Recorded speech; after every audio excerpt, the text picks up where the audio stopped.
The sun struck the canopy, and Leo was already moving. He bolted from his den, leaving his sleeping mat in a tangled heap on the floor. He did not look back. He sprinted toward the clearing, his feet kicking up dust as he tore through the morning air. A pile of fruit sat in his path. He hit it at full speed, sending oranges and berries rolling across the dirt. He did not stop to retrieve them. His mother stepped out from the shade, blocking his trajectory, her paw raised to point at the mess he had just created. Leo did not slow down. He swerved hard to the left, darting around her and barely missing a collision. He kept running, his focus entirely on the horizon. Behind him, his books lay open and neglected, their pages fluttering in the breeze he left in his wake. He ignored the unfinished lessons, ignored the call of his mother, and pushed forward, his energy unchecked and scattered. He was a blur of motion, moving toward the clearing with no plan and no caution, leaving behind a trail of disorder that marked the start of his day. Jungle school buzzed. Gold medal, treats await winner. Leo grinned, picturing the prize in his grasp, but the teacher raised a parchment that cut through his excitement. Entry required 7 days of rigorous, disciplined practice. The reality of the rule settled over the clearing. By the next dawn, the forest transformed. Monkeys climbed the highest branches in timed intervals. Rabbits hammered out their laps until the path turned to packed earth. The turtle moved with agonizing slowness, tracking every step to build consistency.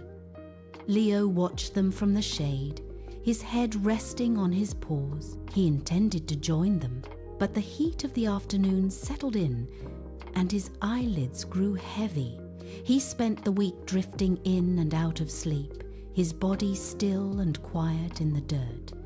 When he did wake, he ignored the training paths, instead chasing butterflies in aimless circles. He saw the monkeys sweating, saw the turtle marking its progress. Yet he remained in the shade. He let the hours slip away. He thought he'd outrun prep. Their resolve grew. The starting core echoed through the trees. Leo lunged forward, his legs churning, leaving the others behind in a cloud of dust. He was faster than the monkeys, faster than the rabbits, but he did not pace his stride. Within 3 minutes, the fire took his lungs. His chest heaved against his ribs, and his vision blurred at the edges. He pushed harder, ignoring the path, his feet heavy and uncoordinated. A loose stone caught his toe, and the world tilted. He hit the dirt hard, his momentum carrying him into a pile of dry leaves. He tried to scramble up, but his muscles locked in protest.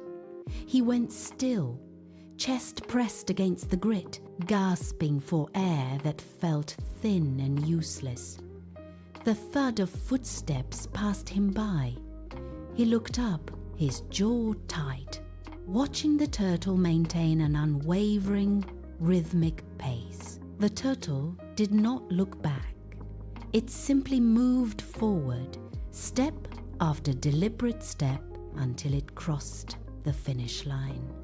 Leo lay in the grass, his body aching, the silence of the forest pressing down on him. He watched the others congregate at the end of the track, leaving him completely alone in the dirt. The next morning, the sun pierced the den, and Leo rose before the light hit his nose. He squared his mat, cleared his desk, stacking his books until the wood surface was bare and clean. When his mother entered, he stayed seated, waiting for her to finish her instructions before he replied with a simple yes. The erratic energy that once defined his days vanished.